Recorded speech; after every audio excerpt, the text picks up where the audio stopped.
Hello, welcome to the Housing Sector Podcast. In this episode, we'll be looking at the response to episode 1. We'll be covering censorship. We'll be looking at some of the anniversaries that are marked in June, plus Pride Month. We'll also be covering the award ceremonies that are upcoming, as well as a special housing sector announcement. This is the Housing Sector, this is a podcast, and this is episode 3. Episode number 3, Censorship, Pride and Awards. Response to episode 1 and censorship. Okay, response to episode 1 has been phenomenal, far exceeded my expectations. And a lot of this is to do to GreenSquareAccord. So thank you very much, GreenSquareAccord. It was uploaded last week. Currently, we have 351 views on YouTube, 167 audio downloads, 211 views from my housing sector website, and 119 views from my GreenSquareAccord residents website, plus the link that I've released this morning to combat it being taken down. Has gained 16 reviews. So we're up to 864 views for my first podcast. Thank you very much indeed, GreenSquareAccord.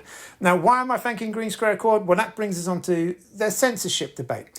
Now, GreenSquareAccord obviously didn't like it, and particularly the member of their team who I called out for being, well, let's not go there because let's try and keep this video up. So I called out a member of their team, their communications director, for basically censoring and not communicating. And of course, GreenSquareAccord responded in the way that we'd expect them to. They censored and blocked and tried to get cancelled. So when it came to looking for an audio podcast to upload my audio to, I typed into Google top 10 audio lists and it listed alphabetically. And I went for Buzzsprout, so I didn't do much research. Buzzsprout seemed okay. It's about £12 a month. And it gave me the analytics, and what it also did was it uploaded it to Spotify, Apple Music, etc., etc. So it seemed like a good option. And they were the first to remove it. They said, we've had a complaint and it breaches our guidelines. So I said, okay, well, what does it breach? Oh, we can't tell you. So, well, it's a bit like, my court case, being accused of something, you don't know what you're being accused of. Well, what is it that I was supposedly done? We don't really know. Okay, but you're taking it down, yeah. So, okay, we may have to find another provider. But needless to say, we're still with them. And episode 2 is still up there, and it's tracking quite nicely. So we'll leave that one as is for now. It's been taken down twice for YouTube. The first time I learned about it, I got an email last week from YouTube. Hi, this breaches our guidelines. We had a complaint. How does it breach your guidelines? We're not entirely sure. Then it was taken down on Saturday. Sunday morning, woke up, been taken down. Emailed YouTube and said, well, why have you taken it down? It doesn't breach anything. All of the information is available online. It's been previously published. All of his photos he's already published online, so they're in the public domain. What is it that I've breached? And then they reinstated it. At which point I put it back on LinkedIn, Facebook, Twitter. Here is the video that GreenSquareAccord don't want you to see. And boom, we got another 70 hits yesterday. So censorship doesn't work. And it's been taken down again this morning. And I've again emailed YouTube going, well, hang on a minute. You've already cleared it once, so why are we taking it down again? So it's clear that, the GreenSquareAccord office and Sophie Atkins and her guys, they're just creating accounts to report it, and YouTube go, whoop, better do that. So chances are I probably won't argue this one. And the fact that it's already got almost 1,000 visits, which it will have by the time I've put it on my website. Now, I am creating a landing page for videos.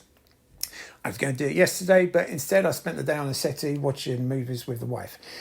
So I'm going to create a landing page on both websites for the videos, and the content will be available there. And you'll also be able to download the audio, the MP3 file, so you'll have it there. And then we'll let that one die. I think it's reached its target audience. It's done more than I could have hoped. 864 hits. That's phenomenal. So thank you very much indeed, GreenSquareAccord. Thank you, Sophie Atkins, for behaving in your normal way, which is to threaten legal action, block, do whatever you can to write. It just raises the profile again. I mean, when will you learn? Typical GSA not working. You tried to shut down my website through court action, legal action, and my traffic increased. And I'll put those stats up. You then got ITV involved. So the more you try and stop, the more of a platform you give me. And remember, this platform only started because Rachel Crowshaw put me on a communication ban when she was Ruth Cook's Flavour of the Month before leaving under a dark cloud to go and cause havoc and cause destruction somewhere else. So I'm not entirely sure why you think this approach works, but thank you. Keep it coming. What I will be now doing, so I've got backups, is I've got about 4 platforms, video platforms that I can upload to, as well as my website. I'll be landing that landing page so I can have a direct link there, because at the housing sector, we don't censor and curtail to bullies of housing providers.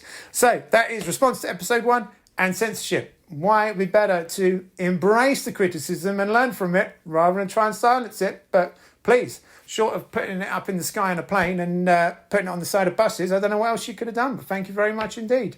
June, Pride Month and other notable mentions. In recent years, many organisations, including housing associations, have adopted a practice of changing their logo to incorporate the Pride flag during the month of June. Whilst this gesture is intended to show support for the LGBTQ plus community, it's increasingly been criticised as a mere virtual signalling, a term used to describe the actions that are more about appearing supportive rather than making a genuine impact.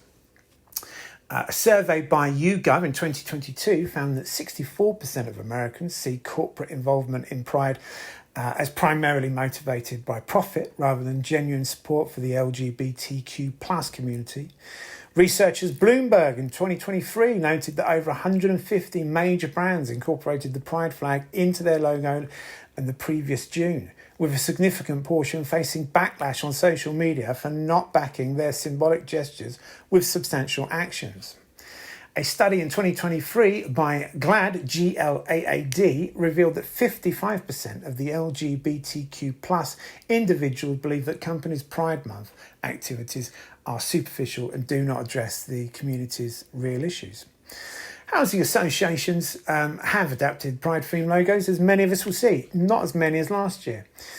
But they've faced criticism for not addressing underlying issues such as discrimination in housing policies or providing adequate support for LGBTQ plus tenants year-round. This has been highlighted as a stark contrast between public gestures and actual practices. Now, whilst I don't have a dog in this fight, if you like, what did annoy me was that we had the D-Day anniversary, 60 years of D-Day. And there were no mentions made on any of the LinkedIn feeds that I saw that supported this or gave thanks to what was probably one of the bravest generations in living memory. And it's getting out of living memory. There's no mention of the brave boys and girls who lost their lives on the beaches and in Europe fighting for the rights that so many take granted now. I mean, let's be honest, if it was not for those brave young men and women who gave up their lives so gallantly and fought the oppression of Hitler and others, there wouldn't be an LGBTQ plus community. But none of you seem to make any sort of indication towards that. There was no addressing that. There was no thanks. There was no representation of that, which was disappointing and sort of further proved that the Pride flags is little more than virtual signalling. The other anniversary we had was Grenfell, 7 years ago yesterday. Now, there were very few mentions made by housing associations, and I think this was a good thing. If housing associations were going to make any comment on the 7 years that have passed, they should have listed all the positive steps they had made in fire safety, how many homes they had removed of dangerous cladding, etc. There were some individuals who posted on LinkedIn. I think this was more about getting the adrenaline hit they get from when they get a like or retweet. There were lots of resident groups that were tweeting about it. And these are the people who have a right to tweet about Grenfell. They're the ones still living in unsafe homes. So June is a mixed month. Pride Month, acknowledged by some, not by others. D-Day, hardly mentioned at all. And Grenfell, where were the updates about the houses that you've now made safe? Where were the fire safety implementations that you have made in the 7 years since Grenfell? Award ceremonies, self-praise funded by residents. The awards season is fast approaching, with many already being dished out. These are designed to celebrate excellence within the industry, acknowledging outstanding achievements in areas like development, management and innovation. However, these ceremonies have increasingly become a flashpoint for criticism, especially from residents living in substandard conditions. The perceived extravagance and celebration amid ongoing issues have led to protests and discontent, as you can see from some of the videos over my shoulder. Awards bring attention to the best practices within the housing sector, encouraging other providers to adopt similar approaches. By setting a high standard, awards can motivate housing associations to enhance the service and operations.